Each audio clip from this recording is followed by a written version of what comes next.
So I'm now going to talk about what's involved in a design thinking workshop. How does it make a difference? How does it address some of those challenges that I talked about? And what makes it interactive and more engaging? So I'm going to talk you through now some of the principles behind it, and then I'll give you some sort of examples, some experiences I've got in terms of how I've found it made a difference. So one of the first principles, as I mentioned on the other slide, is around multidiscipline teams. So by having a range of people from different areas will help give different perspectives and different ideas. So that's the first principle. The second principle is you actually get people to write what they think individually before talking about anything. And this is really an important one because what I normally do is have post-it notes and pens, and at the beginning of the meeting I'll say to everybody, right, spend the next 4 minutes writing out your thoughts on, and then I'll tell them what I want them to write. And then I'll give them 4 minutes in silence to write out those thoughts. And this is what really helps make sure that everybody has contributed to it, because then I get them to then stick it up on the wall and then get people to talk about through their thoughts that they've written up. So this is another important principle in making sure everybody has a voice and a say. And then the other principle behind it is teamwork. And the way the workshop structure then encourages teamwork, because you might find that a lot of people may have similar ideas, so you can then get people to work as a team to group them together. So they're sort of like the 4 main sort of principles to a workshop. So I'll now give you an example of how it made a difference.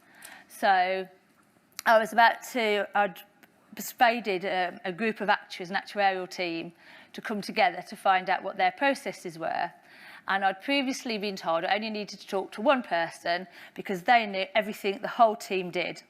And I managed to persuade them to let me have everybody in a workshop. And I said, well, if it's the case that I have captured everything, it's going to be a really quick meeting, isn't it? Because as you can imagine, having like a group of actuaries in a room is very expensive. And what I did in advance, I'd put on the wall all the post-it notes of all the things that I'd been told in advance that the team did. And I said the challenge to them I had was, does this cover everything? I believe it does. And they were like, no, there's loads of stuff missing. We do way more than that.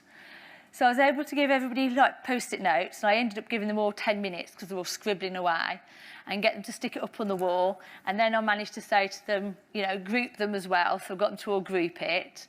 And we had the whole wall full of like post-it notes of all the things that they did. And that was great, because I thought to myself afterwards, if I hadn't used that technique, there's no way I'd have been able to capture that information, because there was so much there. And then it was brilliant because of the visibility, it meant that people left the workshop confident that everything had been captured that they did. And the other really good thing about it was that because it made it visible, quite often people only know their bit of the process.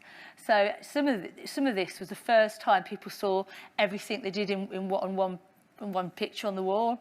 So there was like quite a few quick wins that we were able to identify because somebody knew something or could change something they did earlier in the process, or change something that would benefit somebody else, but they'd never done it because they didn't know about it. So for me, those principles were really sort of a powerful technique to make sure that everyone was confident that they were talking about the same thing, and that I'd captured everything. So that was really